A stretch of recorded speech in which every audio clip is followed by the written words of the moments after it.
Hello everybody, what's up. This is Radhika and welcome to BLED.in। आज का video बहुत ज़्यादा ही इम्पोर्टेंट होने वाला है क्योंकि ये मोस्ट रिक्वेस्टेड वीडियो है और यहाँ पर हम डिस्कस करने वाले हैं B.ED वर्सेस मास्टर डिग्री।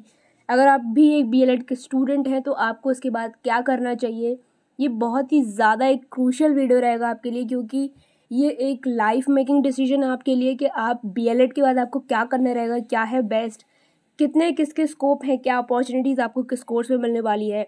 इस वीडियो में हम फुल इन्फॉर्मेशन डिस्कस करेंगे और बढ़ते हैं आगे। अगर आप चैनल पर नए हैं, चैनल को कर दीजिए सब्सक्राइब, बेल बटन ज़रा दबा के ऑल पे ज़रूर क्लिक करें क्योंकि नोटिफिकेशंस आपको नहीं मिलेंगे अगर आप इतना काम नहीं करते हैं। बढ़ते हैं आगे, एक एक शब्दों पर गौर करें और चीज़ों को बहुत ध्यान से समझने की कोशिश करें। देखिए गाइस, कुछ पॉइंट्स यहाँ पर बहुत ही ज़्यादा इंपॉर्टेंट है। अगर आप इनको नहीं समझ पा रहे हैं देन आप डिसीजन नहीं ले पाएंगे। मैं भी अपना पूरा ओपिनियन आपको बताऊंगी कि किस तरीके से आपको क्या करना चाहिए, पर वीडियो पहले हम फोकस करते हैं। सबसे पहली बात यह है कि अगर आप एक BLED के स्टूडेंट हैं और आपने 4 ईयर अपने कंप्लीट कर रखे हैं और उसके बाद आप सोच रहे हैं कि आपको B.ED करना चाहिए या फिर मास्टर डिग्री करना चाहिए। अब बात क्या है कि BLED में आप जो टीचर बनते हैं वो बनते हैं प्राइमरी और जूनियर के, मतलब 1 से लेकर 8 तक के। अब B.ED के टीचर जब आगे जाके TGT करते हैं तब वो 9th और 10th के स्टूडेंट्स को पढ़ा सकते हैं। लेकिन क्या है कि हमारे BLED में जो B.ED की डिग्री है वो इंक्लूडेड नहीं है, इसलिए जो हमें B.ED की अपॉर्चुनिटी है वो क्या है, नहीं मिलती है। तो अब एक सवाल उठता है कि अगर हमें B.ED की अपॉर्चुनिटी लेनी है तो क्या हमें BLED के बाद B.ED करना चाहिए। अब ऐसी स्थिति में अगर आप BLED के बाद सीधे B.ED करते हैं तो चलिए देखते हैं इसके क्या क्या कुछ पॉइंट्स हैं।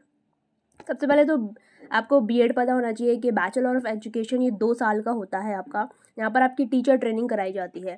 ये B.ED उन लोगों के लिए है जैसे ग्रेजुएशन से कोई अलग सब्जेक्ट से आप कर आगे BA BSc अगर आपने किया है और अगर आपको अब टीचर में आना है तो आपको पास एक टीचर ट्रेनिंग होनी चाहिए जो कि आप 2 साल का करके उसके बाद आप टीचर बन सकते हैं। अब क्या करेंगे, B.ED के बाद आप क्या कर सकते हैं, 9th और 10th के लिए अप्लाई कर सकते हैं। वो कैसे, TGT के थ्रू। TGT के थ्रू आप जब पेपर देंगे अपने सब्जेक्ट से देन आप उस सब्जेक्ट के टीचर बन सकते हैं और आप 9th और 10th को पढ़ा सकते हैं। तो B.ED करने का पहला एक ये फ़ायदा है। अगर आप M.ED करते हैं या फिर MA करते हैं या मास्टर डिग्री में कुछ भी करते हैं तो आप TGT नहीं कर पाएंगे, वो सिर्फ होता है PGT के लिए। डिफरेंसेस को समझते चलेंगे, ध्यान से वीडियो को देखने हैं आपको। नेक्स्ट इज हायर एजुकेशन के लिए आपको B.ED के बाद मास्टर्स करना ही पड़ेगा। तो एक बहुत इंपॉर्टेंट पॉइंट ये है कि अगर आप B.ED के बाद B.ED करते हैं तो आपको सिर्फ यहाँ पर TGT की अपॉर्चुनिटी मिलेगी जिसमें आप 9th और 10th के टीचर बन सकते हैं अगर आप BLED के बाद B.ED करते हैं। और अगर उसके बाद आपको और हायर एजुकेशन में जाना है और प्रोफेसर्स वगैरह बनना है तो B.ED के बाद आपको मास्टर डिग्री करनी ही पड़ेगी। ये हो गई एक बात। नेक्स्ट हम ज़रा आगे बढ़ते हैं जहाँ पर हम ये देख रहे हैं कि BLED के बाद आपने सीधे मास्टर डिग्री करी है, सीधे आपने M.ED पे आप पहुँच गए या फिर सीधे आप मास्टर डिग्री यहाँ पर कर रहे हो। अब देखो यहाँ पर 2 से 3 फ़ायदे हैं। अगर आप BLED के बाद सीधे M.ED करते हैं या फिर मास्टर डिग्री लेते हैं तो यहाँ पर आप PGT के लिए अप्लाई कर सकते हैं। 11th और 12th के आप पढ़ाने के लिए टीचर बन सकते हैं। लेकिन यहाँ पर क्या है कि आप TGT नहीं दे पाएंगे, तो वो आप B.ED के थ्रू ही दे सकते हैं। आपका B.ED होना चाहिए। अदरवाइज़ अगर आप डायरेक्ट मास्टर्स करते हैं तो आप PGT में अप्लाई कर सकते हैं और 11-12 के टीचर बन सकते हैं। नेक्स्ट यहाँ पर बात आती है कि M.ED करके आप प्राइवेट BTC कॉलेज लेक्चरर बन सकते हैं, वो आप B.ED करके नहीं बन सकते। यहाँ पर आपको M.ED करना होगा तब आप प्राइवेट BTC के कॉलेज लेक्चरर बन पाएंगे। B.ED के साथ आप कैसे बन पाएंगे ये हम अभी बस नेक्स्ट स्लाइड में देखने वाले हैं। पहले यहाँ पर हम सिर्फ M.ED का समझ रहे हैं। नेक्स्ट यहाँ पर क्या है कि अगर आपने M.ED किया है तो आप BA B.ED BSc B.ED और BLED के कॉलेजेस में पढ़ा सकते हैं।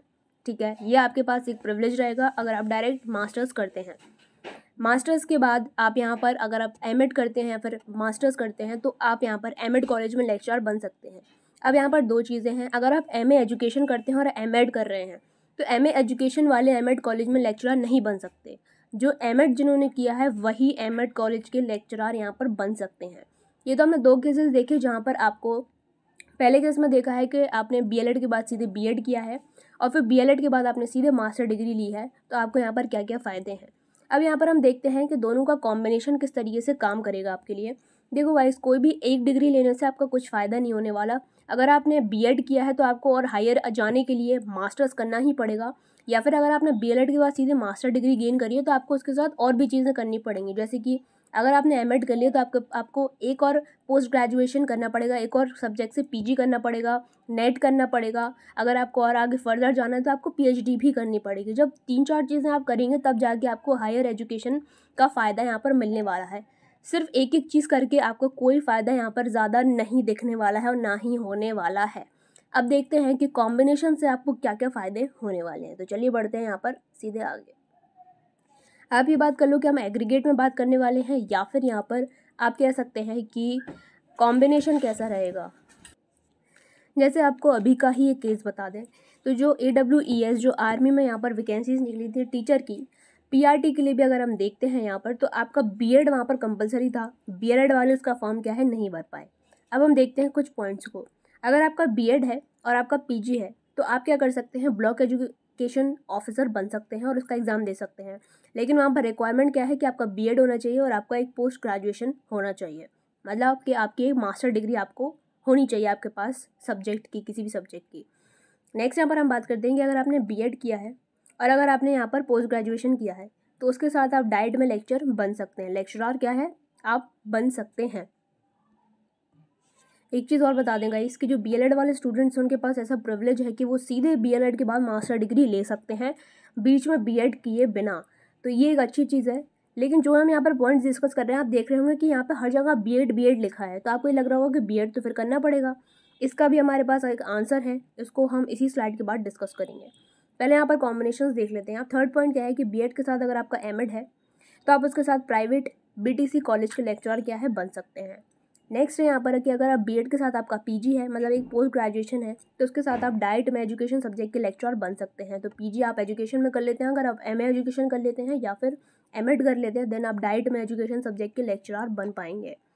नेक्स्ट पॉइंट ये है कि अगर आपके पास B.Ed है, M.Ed है, आपका एजुकेशन से नेट हो रखा है, तो आप B.Ed कॉलेज में प्रोफेसर क्या होता है बन सकते हैं।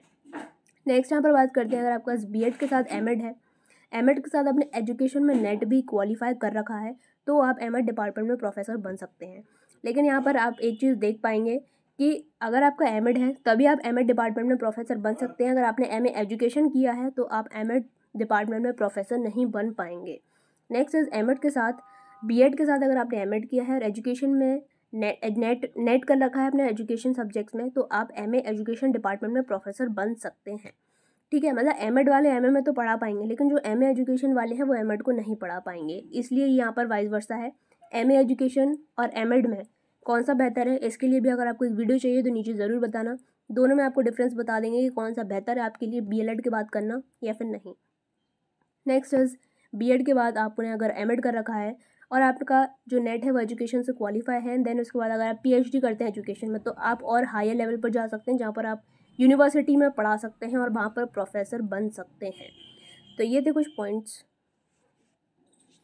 सो गाइज नेक्स्ट यहाँ पर एंड लास्ट पॉइंट ये है कि अगर हम B.LED के बाद डायरेक्ट मास्टर्स कर लेते हैं और यहाँ पर दो बंदों का एग्जांपल लेते हैं जो कि मान लीजिए B.LED कॉलेज में प्रोफेसर के लिए अप्लाई कर रहे हैं और एक ने B.LED करके मास्टर डिग्री करके नेट में एजुकेशन कर रखा है और दूसरे बंदे ने यहाँ पर अपना ग्रेजुएशन कंप्लीट करके B.Ed M.Ed और एजुकेशन में नेट कर रखा है और वो दोनों ही B.Ed कॉलेज के इंटरव्यू में बैठे हैं। तो यहाँ पर आप देख सकते हैं कि प्रेफरेंस हो सकता है कि B.Ed वाले स्टूडेंट को मिल जाए क्योंकि उसके पास एक एक्स्ट्रा सर्टिफिकेट है। मतलब एक्स्ट्रा सर्टिफिकेट क्या कह लीजिए आप, उसके पास B.Ed की डिग्री है और वो B.Ed के कॉलेज में ही पढ़ा रहा है। तो हो सकता है कि B.LED वाले को रिजेक्ट कर दिया जाए और हो भी सकता है कि B.Ed वाले को भी रिजेक्ट कर दिया जाए, लेकिन चांसेस ये हैं कि B.Ed वाले को ले सकते हैं यहाँ पर एज़ कम्पेयर टू B.LED वालों को, क्योंकि B.Ed वालों के पास ज़्यादा यहाँ पर नॉलेज है 9th-10th को पढ़ाने के लिए और हमारे पास सिर्फ 8 तक को पढ़ाने के लिए नॉलेज है। तो इस बेसिस पे हमें रिजेक्ट कर दिया जा सकता है, अदरवाइज़ और कोई बात नहीं है।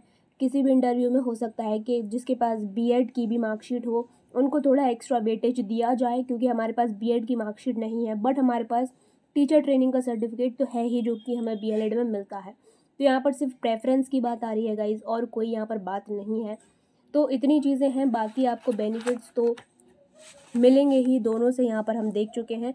नेक्स्ट हमारा वीडियो आने वाला है MA एजुकेशन और M.Ed दोनों में से क्या बेहतर है और आपको क्या चूज़ करना चाहिए। यहाँ पर आपको ही चॉइस करना है कि आपको क्या करना है। एंड अगर कोई भी ऐसा व्यक्ति वीडियो को देख रहा है जो कि ऐसा एक्सपीरियंस कर चुका है, जिसने BLED किया हो, देन उसके बाद आपका मास्टर डिग्री किया हो एजुकेशन में, एजुकेशन किया हो, नेट किया हो एजुकेशन से, तो वो ज़रूर हमको संपर्क करें। नीचे हमारा व्हाट्सअप नंबर गिवन है, आपसे हम ज़रूर कांटेक्ट करना चाहेंगे ना आपका एक्सपीरियंस हमारे स्टूडेंट्स से शेयर करना चाहेंगे। तो दिस वाज द वीडियो। इसको काफ़ी मेहनत लग गई है गाइस बनाने में, तो इसको ज़रूर यहाँ पर शेयर करें, ज़्यादा से ज़्यादा इसको शेयर करें, सभी को बताएं कि क्या इसके बेनिफिट्स हैं और क्या इसके डीमेरिट्स हैं। लाइक करें वीडियो को, एंड जितने भी लोग नए हैं चैनल को ज़रूर सब्सक्राइब कर लें, सब्सक्राइब ज़रूर कर लें, बेल बटन ज़रूर हिट कर लें। मिलते हैं हमारे नेक्स्ट वीडियो में। Till then take care, all the best and bye.